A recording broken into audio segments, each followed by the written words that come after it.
Marcus adjusted his Yale sweatshirt as he walked into Riverside Electronics, mentally reviewing his shopping list. His robotics team needed specific components for their upcoming national competition, and this was the only store in town that carried the specialized parts. The bell chimed softly as he entered, and a few early morning customers glanced up before returning to their browsing.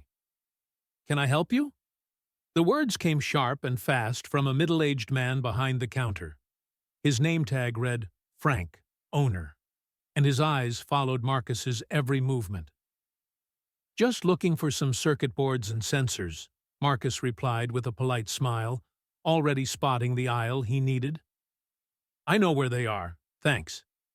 Frank stepped out from behind the counter, trailing Marcus at an uncomfortably close distance. "Those are expensive items. Very expensive." Marcus kept his voice steady, despite the familiar sinking feeling in his stomach. "I know. I've bought them here before for my robotics projects." He reached for a circuit board, but Frank quickly moved between him and the shelf. "I don't remember you. Show me what's in your pockets."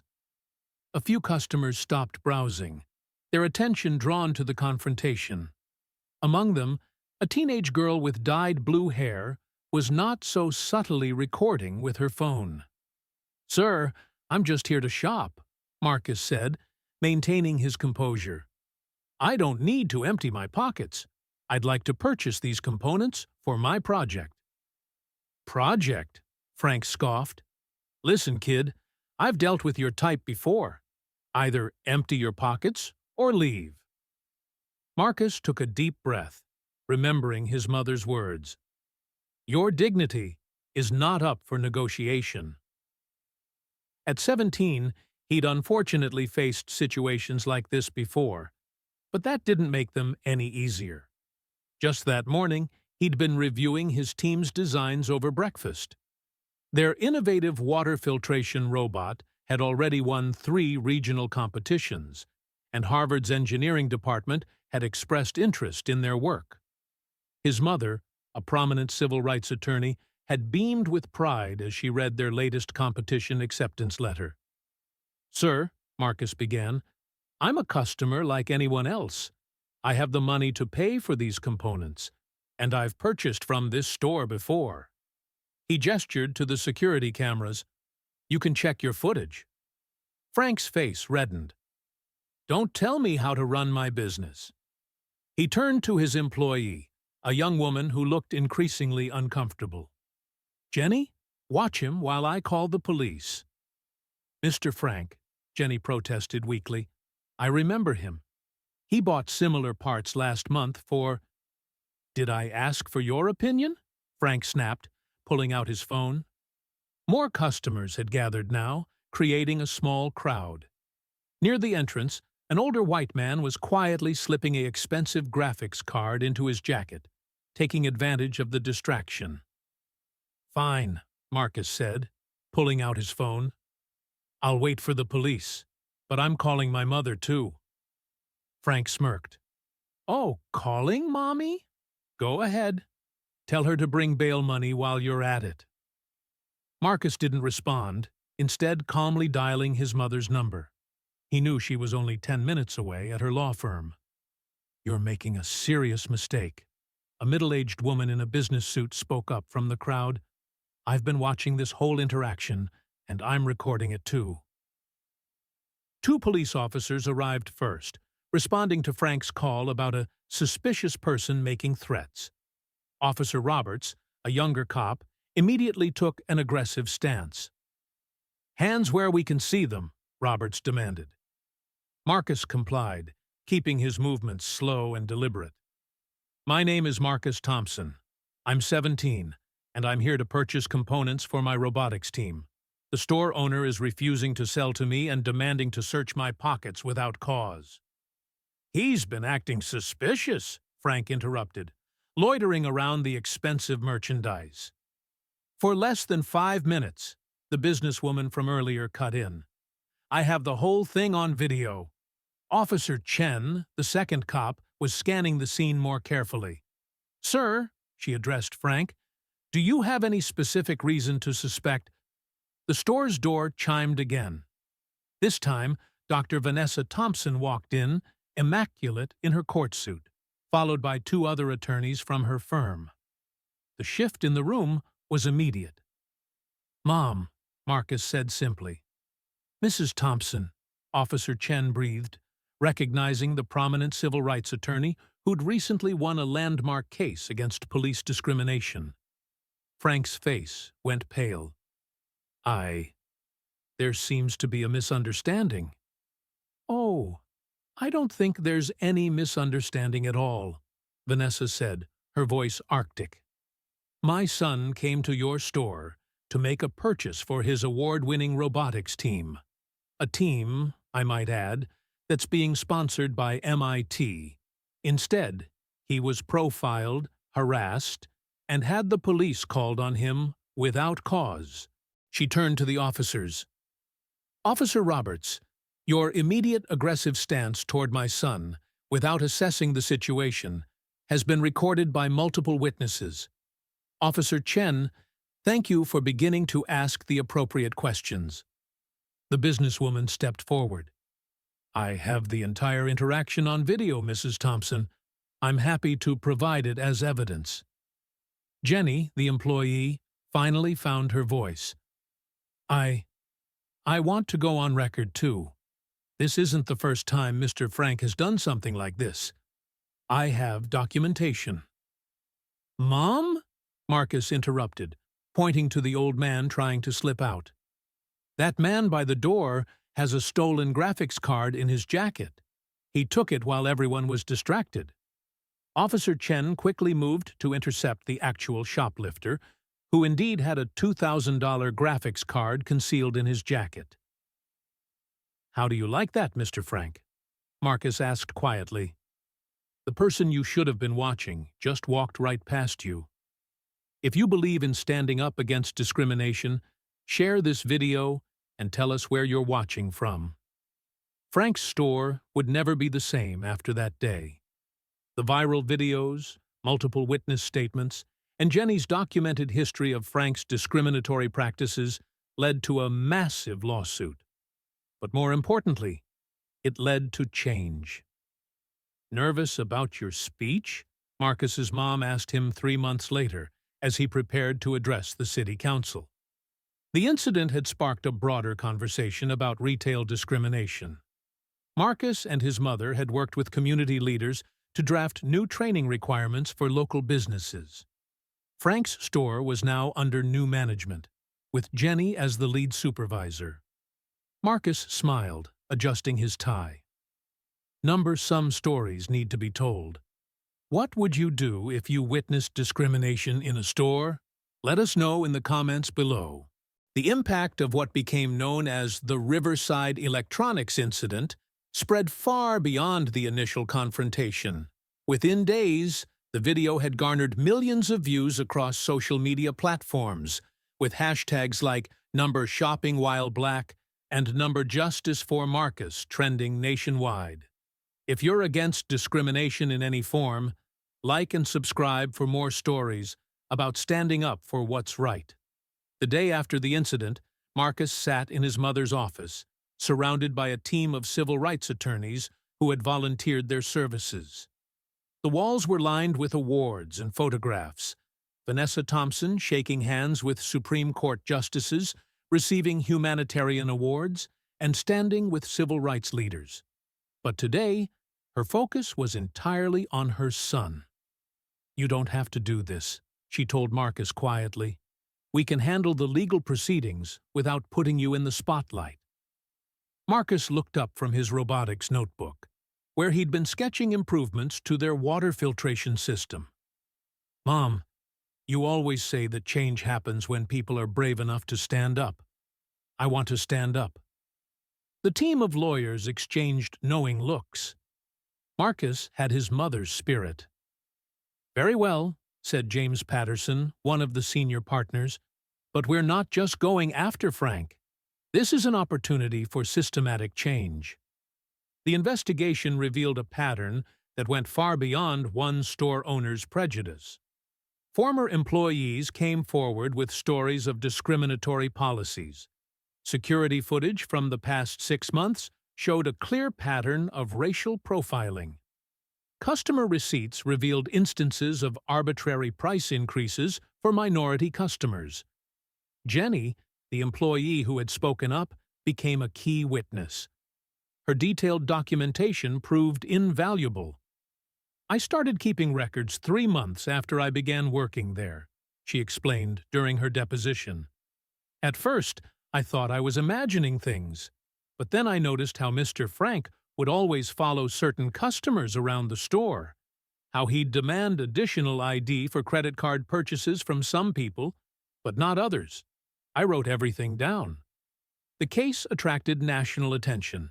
Civil rights organizations offered support, and similar incidents at other businesses came to light. Marcus found himself at the center of a movement he hadn't expected.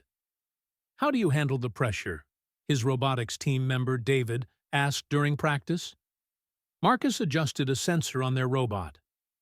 "I focus on what I can control, like making sure this water filtration system works perfectly.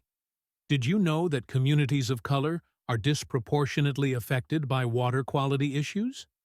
That's why we designed this in the first place. Share this story if you believe in supporting young innovators who fight for justice." Meanwhile, Frank's attempts at damage control only made things worse. His public statement, claiming he was just being cautious about shop security, was immediately contradicted by surveillance footage showing him ignoring actual shoplifting incidents while harassing innocent customers of color. Records revealed that a staggering 92% of Frank's police calls targeted minority customers, yet not a single actual shoplifting case was discovered through his profiling. His discriminatory practices had driven away legitimate customers and forced multiple employees to resign in protest. Officer Roberts faced his own investigation. Body camera footage showed a history of aggressive responses toward minority civilians without cause. Officer Chen, in contrast, became an advocate for police reform, speaking at training sessions about the importance of assessing situations before acting. What happened at Riverside Electronics is a textbook example of how not to handle a situation, Chen explained to a room full of officers. "We arrived with preconceptions based on a biased call. Only one of us took the time to observe and ask questions. That's not acceptable." The lawsuit settlement extended far beyond monetary compensation, mandating comprehensive anti-bias training for retail employees and implementing regular audits of security footage and police calls throughout the district.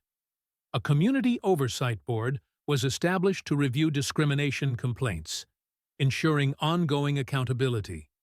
The settlement also created new opportunities through scholarships for minority business students and established dedicated funding for technology education in underserved communities. But Marcus wasn't satisfied with just legal victory. He had a bigger vision. "Mom," he said one evening, while they were reviewing the settlement terms, "what if we could prevent this from happening in the first place?" Vanessa looked up, recognizing the spark in her son's eyes.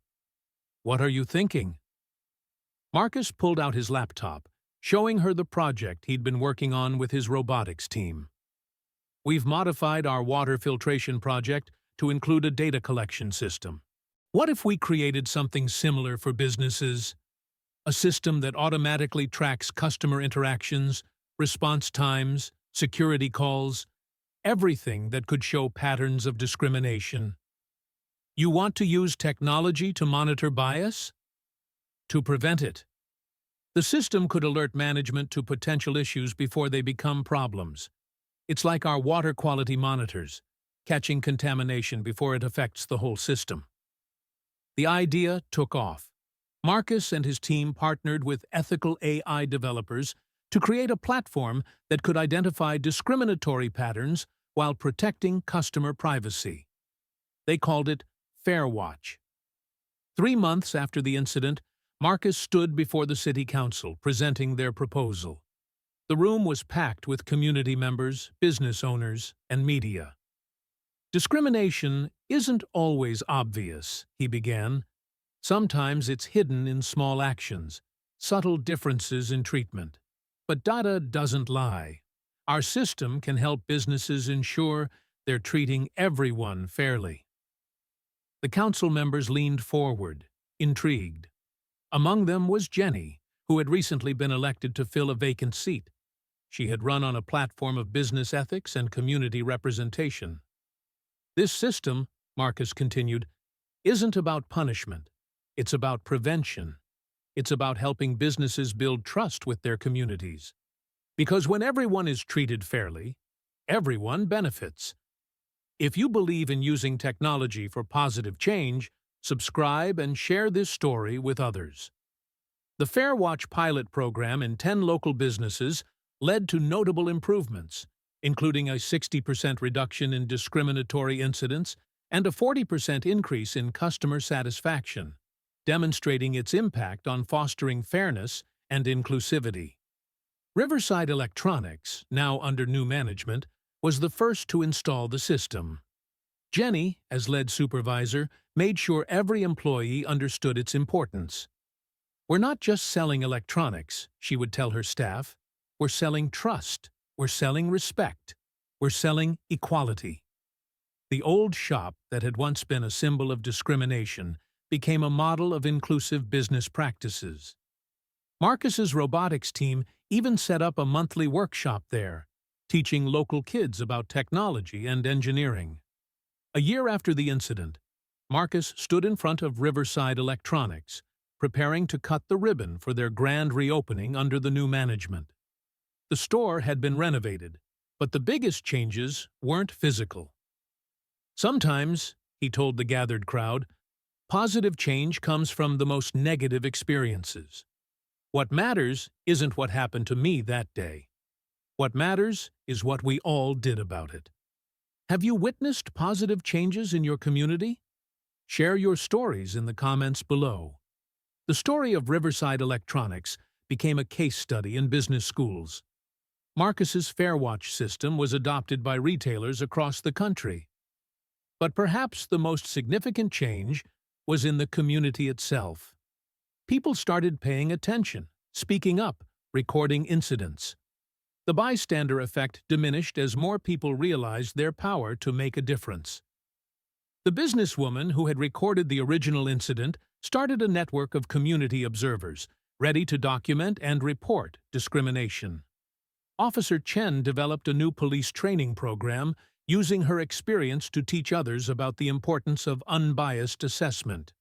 Officer Roberts, after sensitivity training and community service, became an advocate for police reform.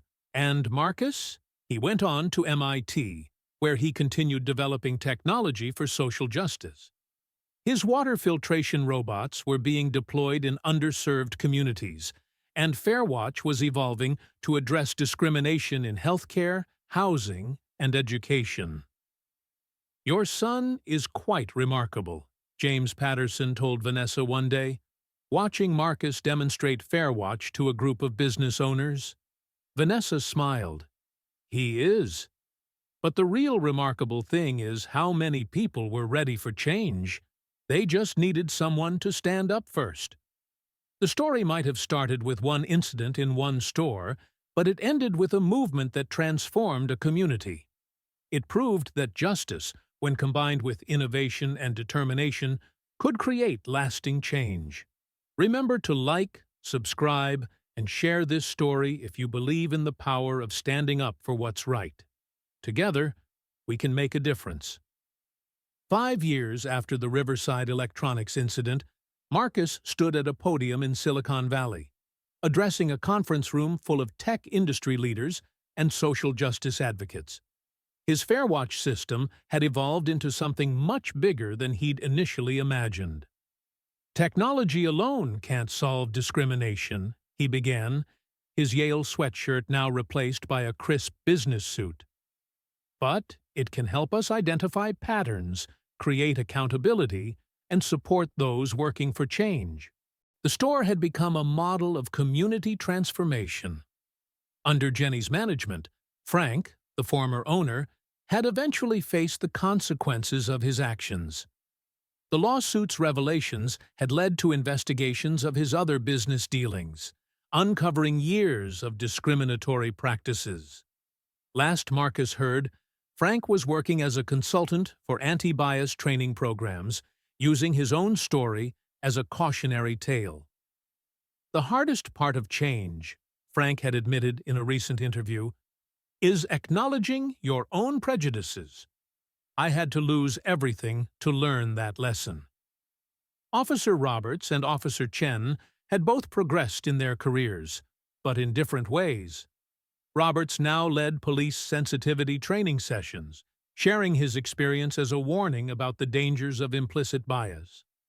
Chen had been promoted to captain and was implementing new protocols for community response. "Remember that day?" Marcus's mother asked him after his presentation. Vanessa Thompson hadn't slowed down either.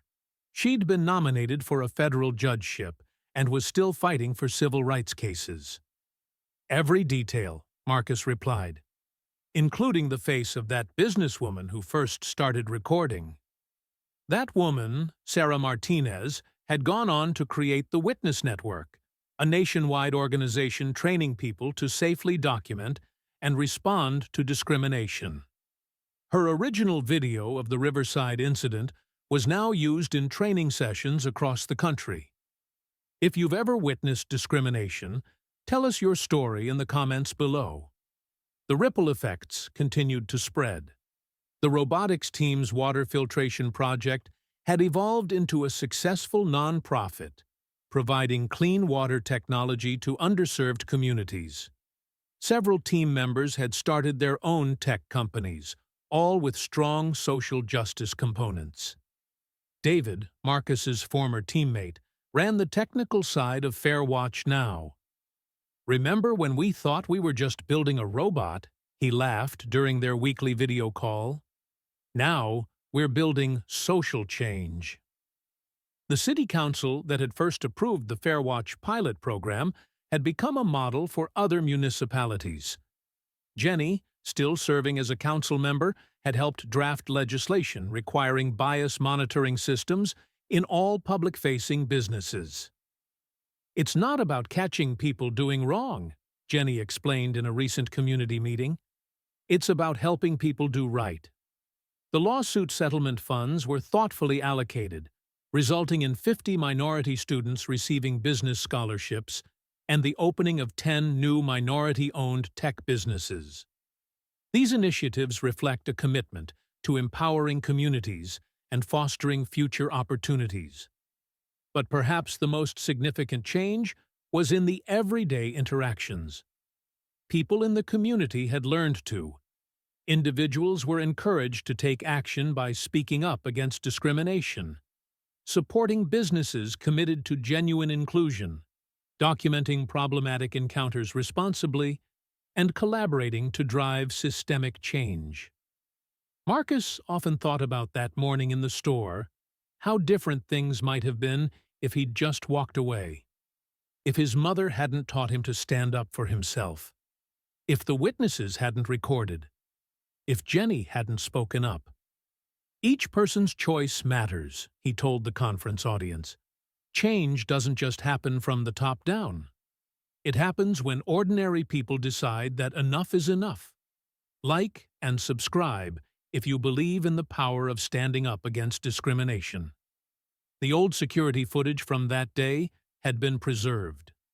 Sometimes, Marcus showed it during presentations, not to shame anyone, but to demonstrate how quickly bias could escalate, and how it could be transformed into positive change. "Look at the body language," he would point out. "The assumptions, the fear. Now look at how one person speaking up encouraged others to do the same." The store's transformation was physical as well as cultural.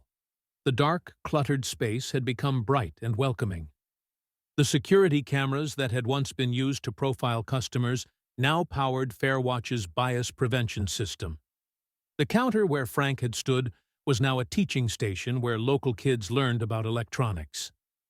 "We didn't just want to prevent discrimination," Jenny explained to a reporter. "We wanted to create something positive in its place." The story hadn't ended. It had multiplied. Similar incidents across the country now had better outcomes because people knew what to do, how to document, how to respond. The hashtags had evolved from calling out discrimination to celebrating positive changes. # community watching, # tech for justice, # fair watch working. "Your story inspired me," a young entrepreneur told Marcus after the conference. "I was ready to give up on my business after experiencing discrimination. But then I saw what you did with Fair Watch, how you turned a negative experience into positive change." That's what it was all about, Marcus realized. Not just fighting against something, but building toward something better.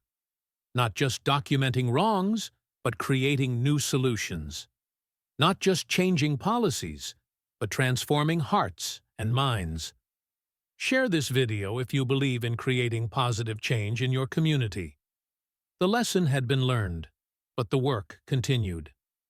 Every day, somewhere, someone faced discrimination. But now, they weren't facing it alone. They had tools, support, and a community ready to stand with them. "Ready for your next project?" Vanessa asked her son as they left the conference. Marcus smiled, thinking of the new initiatives already in development. "Mom, we're just getting started." The world was changing, one store, one interaction, one person at a time. And it all started because a teenager kept his composure. A mother taught her son to stand tall, and a community decided to stand together for what was right. Remember to subscribe for more stories about justice, change, and the power of standing up for what's right.